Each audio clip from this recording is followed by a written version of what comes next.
जय हिंद, वंदे मातरम, भारत माता की जय। राष्ट्रवाद की बात प्रहार के साथ आप सभी का हार्दिक स्वागत है। दोस्तों, आज महाकुंभ का 16वां दिन है और जिस हिसाब से महाकुंभ में रोज करोड़ों श्रद्धालु आ रहे हैं, 16 दिन के अंदर 15 करोड़ लोगों ने माँ त्रिवेणी में डुबकी लगा चुके हैं और कल का दिन तो बहुत ही महत्वपूर्ण था, जबकि देश के गृह मंत्री अमित शाह अपने सपरिवार महाकुंभ में आए और योगी जी ने उनका स्वागत किया और साथ में महाकुंभ में लोगों ने डुबकी लगाया और योगी जी ने उनके ऊपर वैसे ही जल प्रहार किया जैसे इसके पहले 22 तारीख को योगी जी के कैबिनेट में उनके सहयोगियों ने उनके साथ में जल के साथ खेला था।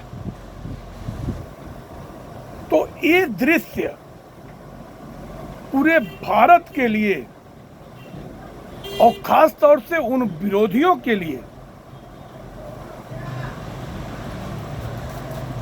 कितना पीड़ादायक होगा, जो कहते थे कि चुनाव के बाद अमित शाह सबसे पहले योगी को निपटाएंगे और शायद उसकी वानगी भी देखने को मिली थी कि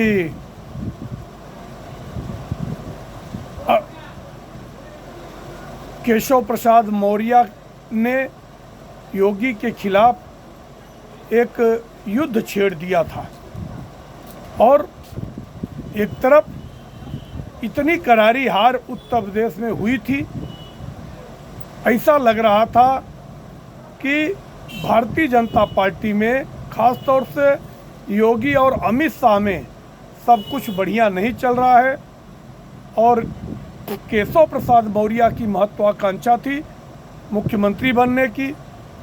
और उनकी महत्वाकांक्षा और तेज हो गई कि वो कहते थे कि संगठन सरकार से बड़ा होता है, मगर चुनाव के बाद योगी जी को लखनऊ से दिल्ली तलब किया गया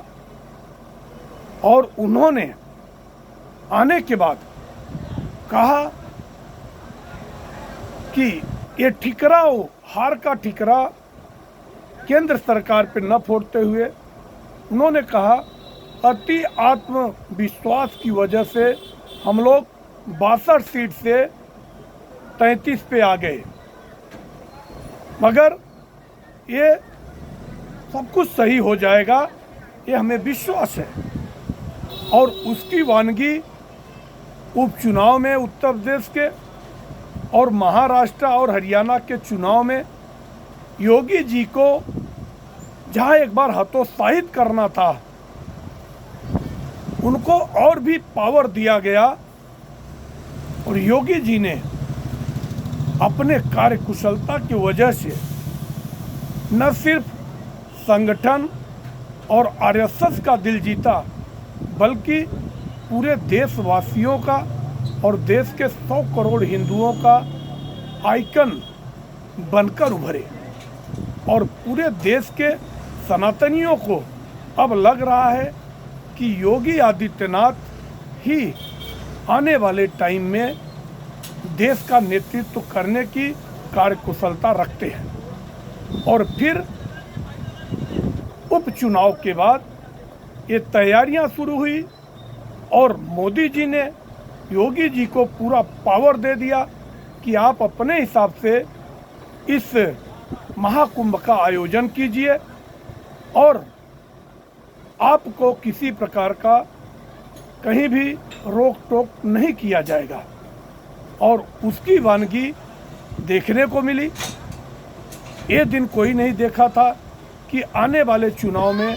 अमित शाह और योगी आदित्यनाथ एक साथ एक मंच पर दिखेंगे, मगर कल मां गंगा में दोनों जन साथ में हथेलियां करते हुए और ख़ास तौर से अमित शाह जी खड़े हैं, उनके ऊपर योगी आदित्यनाथ जी जल प्रवाह कर रहे हैं और वो हंस रहे हैं। तो ये प्रेम वापस भारतीय जनता पार्टी को आपस में एकजुट करता है और ये दिख गया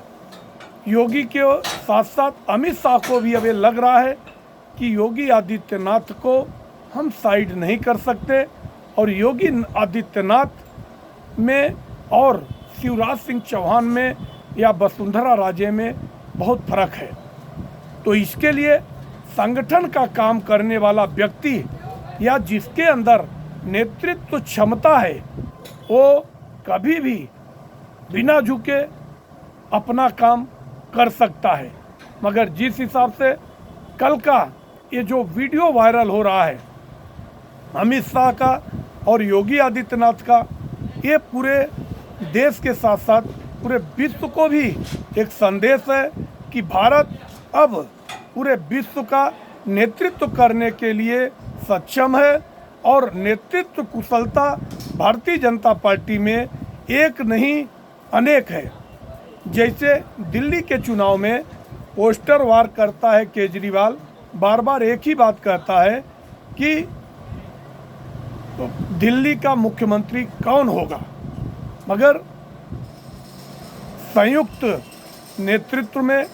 नरेंद्र मोदी के नेतृत्व में भारतीय जनता पार्टी जैसे हरियाणा, छत्तीसगढ़, उत्तराखंड और महाराष्ट्र अनेक चुनाव जीते और जीतने के बाद वहाँ पे अपने एक एक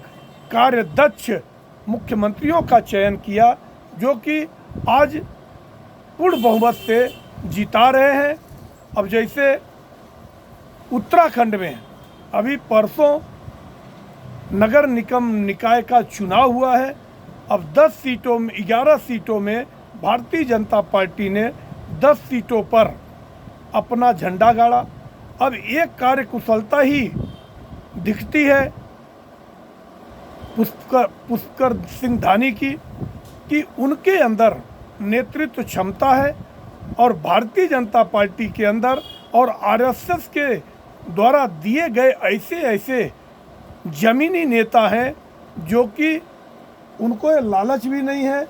कि उनको कौन से पद पे हमेशा रहना चाहिए। अब जैसे अगर प्रवेश सिंह वर्मा पिछली बार 5 लाख से अधिक मतों से चुनाव जीते थे तो भी उनका टिकट लोकसभा में काट दिया गया, मगर अब की बार उनको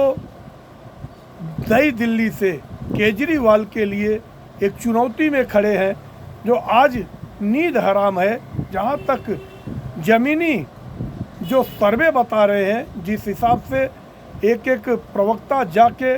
मीडिया कर्मी लोगों से पूछ रहे हैं, ऐसा लग रहा है कि अरविंद केजरीवाल की सियासी ज़मीन खोई हुई है और अब की बार उनको एक कड़ी चुनौती प्रवेश वर्मा के रूप में मिल रहा है। वहीं दूसरी तरफ कालकाजी सीट से रमेश बिधूड़ी, जब रमेश बिधूड़ी का टिकट काटा गया तो उनको लगा कि भारतीय जनता पार्टी में अनुशासन की वजह से उनका टिकट काटा है, मगर जब उनको वापस टिकट दिया गया विधानसभा के लिए तो एक लगता है कि कहीं न कहीं एक लोकसभा चुनाव से पहले रणनीति बनाई गई। आप लोगों की क्या राय है? आप कमेंट सेक्शन में आके अपने विचार रखें और चैनल को सब्सक्राइब करें। धन्यवाद।